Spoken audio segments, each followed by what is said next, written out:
Hello New Zealand, I'm Philip Duncan. Thank you very much for joining us. Well, our windy westerly change has arrived. We've seen some big squalls along the western side of the North Island overnight and into Wednesday morning. Look at the westerly, you can see it very clearly, and it's sort of got a staircase shape to it. That's basically each front that's coming through. You'll see a little bit of a drop down, and that's where the temperatures get colder, then it warms back up again, colder again. So we are seeing a number of fronts coming through from this big surge of westerly weather which is coming out of the Southern Ocean, and at times it will be getting colder. We will be seeing snow around the Southern Alps. We'll talk about that in a split second.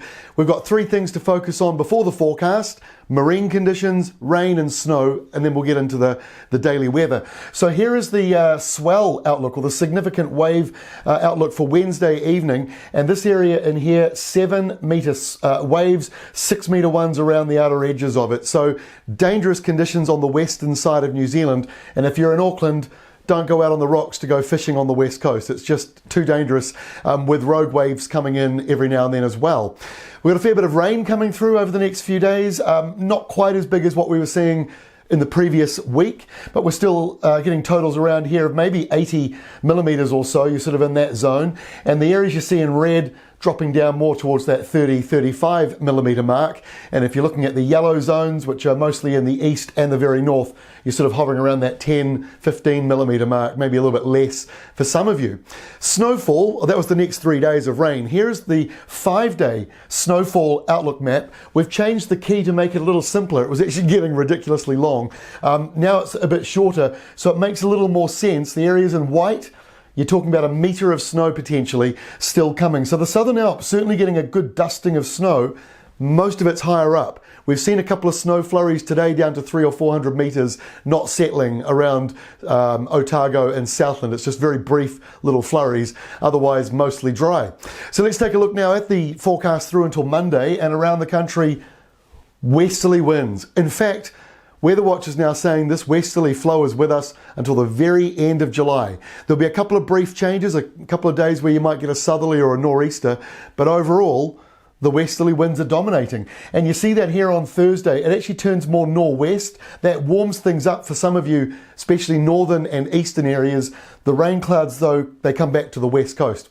On Friday, it's a bit of a messy day across the country. We've got a low forming through central New Zealand. The westerlies continue around the top, but we do have a cold front moving through. It's right there. So it's coming in and across the country like that, meaning that we're going from nor'west winds to westerly, and by the end of Friday, a colder sou'wester comes in. So Friday night will be colder, Saturday morning will be colder around most of the country. Westerlies at the top with plenty of dry spells, the low centred around the eastern side of the South Island, and that will encourage pulling this air down, which has got some subtropical connections, and that will drive in rain to the eastern side of the South Island. So that will be good news.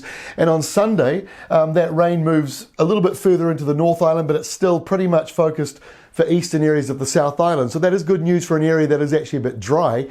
Maybe not the best timing for the weekend though. And showers and windy sou'westers continue for the very top of the country. It looks like Auckland might be a little bit further south of those windier conditions. And our final map is for Monday, and this really sets up next week quite well.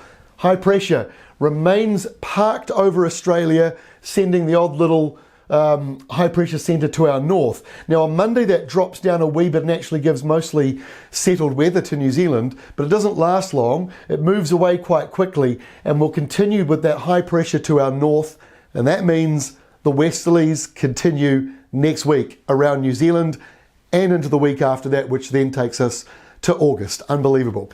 There we go. That is all from me. We'll update you again on Thursday with the latest as we head in towards the windy weekend.